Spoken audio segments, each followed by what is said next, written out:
حضرت عمر کا مرتبہ اور مقام یہ ہے کہ نبی کریم علیہ السلام نے فرمایا کہ جبریل امین 950 سال میرے عمر کی شان بیان کرے تو عمر کی شان ختم نہیں ہوتی۔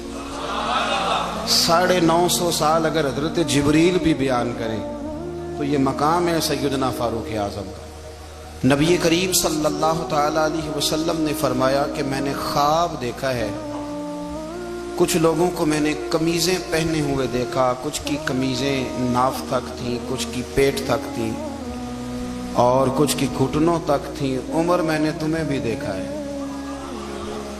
تمہاری قمیض تو پیروں سے ٹکرا رہی تھی۔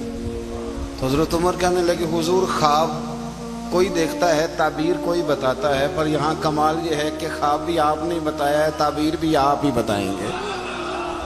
حضور پھر بتا دیں اس خواب کی تعبیر کیا ہے؟ تو حضور نے فرمایا تعبیر یہ ہے کہ کسی کا دین ناف تک، کسی کا گھٹنوں تک، کسی کا پیٹ تک، اور عمر تو سارا ہی دین میں لپٹا ہوا ہے، تو سارا ہی دیندار ہے، سارا ہی۔ حضرت عمر فاروق رضی اللہ تعالیٰ عنہ آئیڈیل ہیں، ایک ہیرو ہیں۔ حضرت عمر فاروق کی زندگی میں جو چیز آپ کو بہت زیادہ ملے گی نا، وہ یہ ہے کہ آپ نے جتنا کڑا احتساب محاسبہ باہر والوں کا کیا ہے نا، اس سے زیادہ بڑھ کے اپنا اور اپنے گھر والوں کا کیا ہے۔ تو حضرت عمر کے بیٹے گزر رہا تھا تو حضرت ابو موسیٰ اشعری کہتے ہیں میں نے صفائی کی تو 1 دینار نکلا، تو میں نے وہ 1 دینار نا حضرت عمر کے بیٹے کو دے دیا۔ میں نے کہا لو بیٹا اپنے چچا کی طرف سے تحفہ۔ تو گھر جا کے انہوں نے حضرت عمر کو بتایا کہ چچا نے پیسے دیے ہیں، چھوٹے بچے تھے۔ حضرت عمر نے حضرت ابو موسیٰ اشعری کو بلا لیا اور بلا کے فرمانے لگے میں تو تمہیں اپنا دوست جانتا تھا اور تو نے میری اولاد کو ہی دنیا دار بنانا شروع کر دیا، میرے بچوں کو ہی تم نے دنیا دار پیسوں پہ لگانا شروع کر دیا، میں تو تمہیں یار سمجھتا تھا۔ فرمایا تمہیں چاہیے تھا میرے بیٹے کو نصیحت کرتے کہ بیٹا پیسوں سے رب راضی نہیں ہوتا، اس کی رضا والے کام کیے جائیں تو رب راضی ہوتا ہے۔ اور فرمایا تمہیں کوئی اور گھر نہیں ملا تھا تباہ کرنے کے لیے، میرا ہی گھر ملا تھا، اٹھاؤ اپنا دینار اور خبردار آج کے بعد میرے بچوں کے ساتھ یہ والی نیکی نہ کرنا۔ اور ہمارا کیا سٹیٹس ہے؟ دوستی ہے ہی اس سے جو تحفے زیادہ دے گا، جو بچوں کو خراب کرنے میں مدد زیادہ کرے اس کے ساتھ یہ رہا۔